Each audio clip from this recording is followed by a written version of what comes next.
start with breaking news coming in from Jammu and Kashmir, where National Conference Chief Farooq Abdullah has now decided to go solo for the Lok Sabha elections. Now, this comes as yet another setback for the collapsing INDI Alliance. It's crumbling, it's falling down, and this is yet another setback for the Congress party. The National Conference is not ready to join hands. It's not ready. Of course, the seat-sharing talks have clearly crumbled, and yet another setback coming in. NC Chief Farooq Abdullah says that it plans to go solo in Lok Sabha polls. So we see Bengal, Bihar, and many other states like Punjab. We are seeing that the Congress is losing support. Take a listen to what Farooq Abdullah had to say.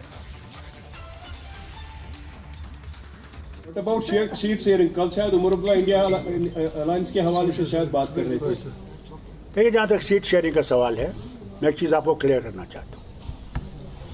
National conference अपने बलबूते पर लड़ेगी, इसमें कोई दो राय नहीं है. What about seat sharing? कल शायद उमर अब्दुल्ला इंडिया अलायंस के हवाले से शायद बात कर रहे थे. देखिए, जहाँ तक सीट शेयरिंग का सवाल है, मैं एक चीज़ आपको क्लियर करना चाहता हूँ. नेशनल कॉन्फ्रेंस अपने बलबूते पर लड़ेगी, इसमें कोई दो राय नहीं है. My colleague Zeenat, tracking all developments, joins us on the broadcast live from Srinagar. Zeenat, of course, we are just seeing yet another chapter in, the INDI Alliance's collapse. It's imploding, and how this time it's Kashmir.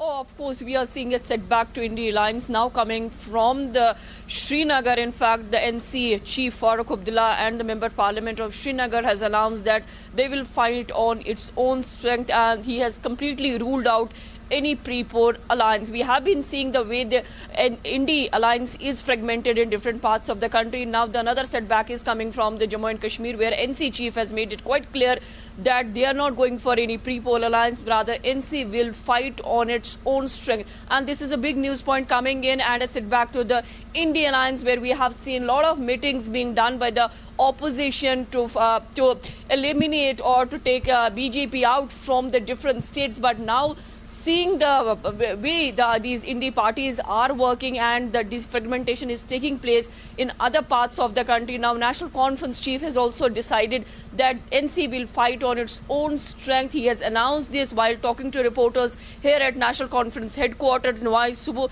where Farooq Abdullah was talking about the multiple issues, be it of the voting machines. He talked about the farmers' bill, the farmers' protest, and also about the ED summon. He also said that Farooq Abdullah will be visiting the ED office, and in fact he's ready to deal with the ED also, because earlier when the two summons were issued to the National Conference Chief in January and February, in January he cited the health reasons for not appearing before the ED, and recently 2 days before, when he was supposed to appear before ED, that time he was in Jammu. Now that the Farooq Abdullah is back in Srinagar and he will make his appearance before the ED.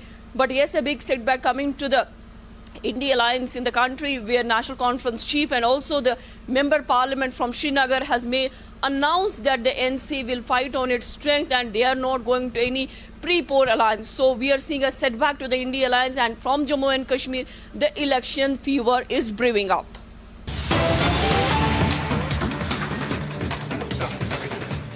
All right, big breaking update coming in, viewers. Actor turned politician Dev Adhikari has been summoned by the ED, the cattle smuggling case, asked to appear on Feb 21st. Let's go straight to my colleague Shravan Sen, our senior editor, joining us right now. Shravan, this is a very, very big update coming in. In the past, Suvendu Adhikari, who is the LOP of West Bengal State Assembly, has alleged that Dev had taken 5 crore rupees from Mohammad Imanul Haq, the prime accused in a multi-crore cross-border cattle smuggling racket. And now we see a movement there. Take us through the details coming in. Shravan.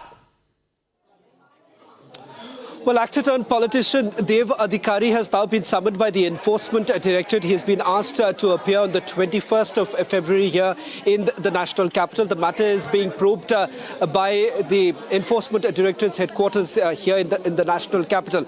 Now, the allegation that has been levelled against Dev Adhikari is essentially link with the prime accused, as you pointed out, Inamul Haq. Remember, Inamul Haq is the one who perpetuated this entire scam, the cattle smuggling scam, in which several other leaders have also come under this scanner. But with Dev Adhikari being summoned by the Enforcement Directorate, it's primarily with regards to whether at all there was some sort of payments that were allegedly received by the actor from Inamul Haq. That is one angle that's being looked into. Secondly, there are certain diary entries that have been made in the name of a few people, which they are trying to verify whether at all it has got anything to do with Dev Adhikari. But remember, this is primarily keeping in mind that they believe that an examination of the actor turned politician is crucial at this point in time because of the recovery that they made in the form of a diary from one of the accused where the searches were basically carried out.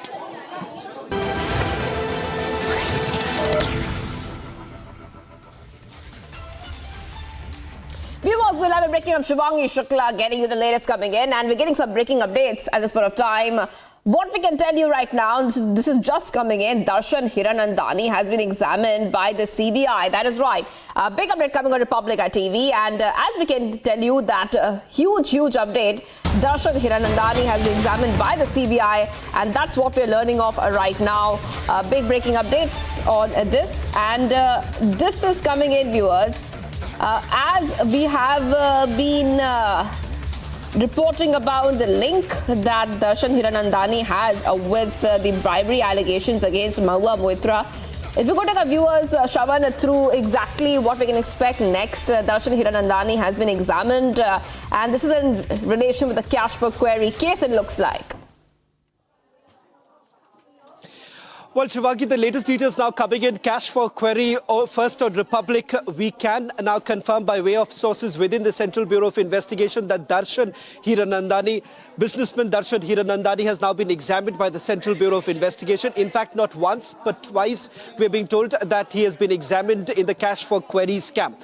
Apart from that, we are also picking up from our sources that Mahua Moitra, Trinamool Congress former parliamentarian, has also sent a reply in this entire matter. Important to point out here is that a preliminary inquiry is basically underway in the cash for query scam. So far, the Central Bureau of Investigation hasn't registered an FIR in this entire matter. Pending the inquiry, the FIR would only then be registered. But before that happens, what the Central Bureau of Investigation is essentially doing at this point in time is examining all those who are considered as stakeholders in this entire case. So we are being told that a top politician has also been called in by the Central Bureau of Investigation.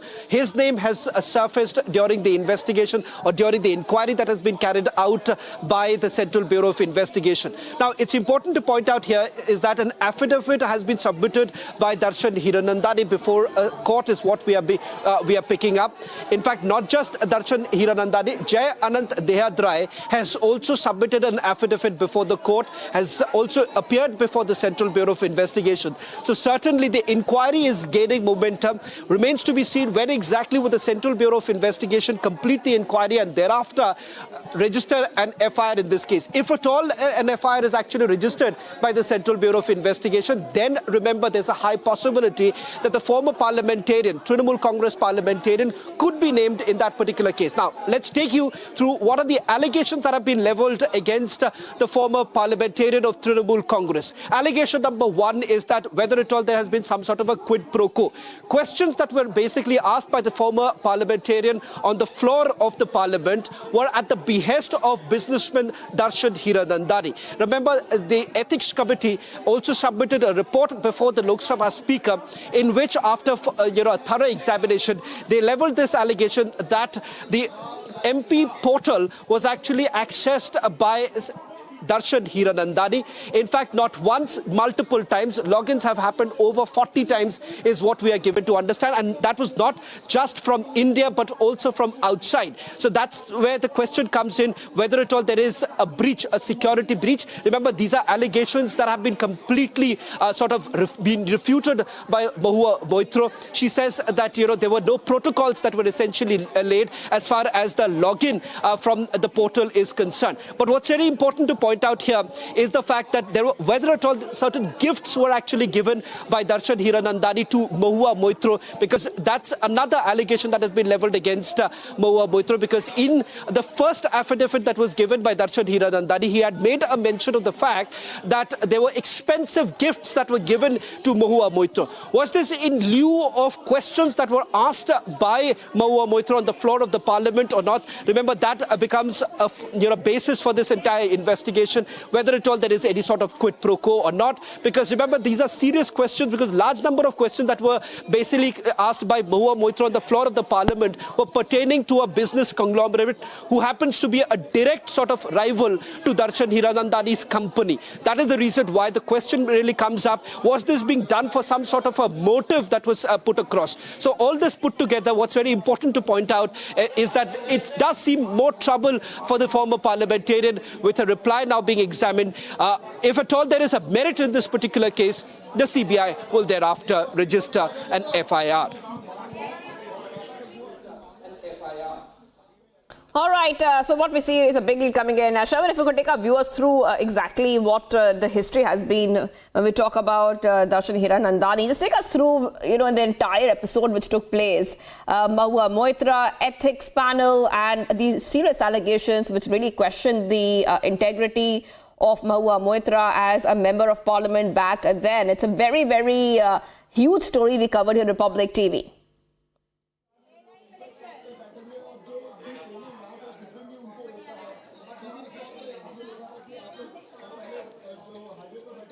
Well, Shravan is getting us top updates coming in. Shravan, if you can hear me, just take our viewers through, what else can we expect next because of the kind of allegations we have been seeing against Mahua Moitra. Then we saw Darshan Hiranandani, a billionaire. He's a billionaire. Shravan, if you could take our viewers through the kind of allegations the CBI is also looking at, and the entire background when it comes to cash for query case, the entire issue which we covered in Republic TV, where we saw Mahua Moitra's integrity being questioned as a member of parliament, somebody holding a constitutional chair, and then the link between both of them.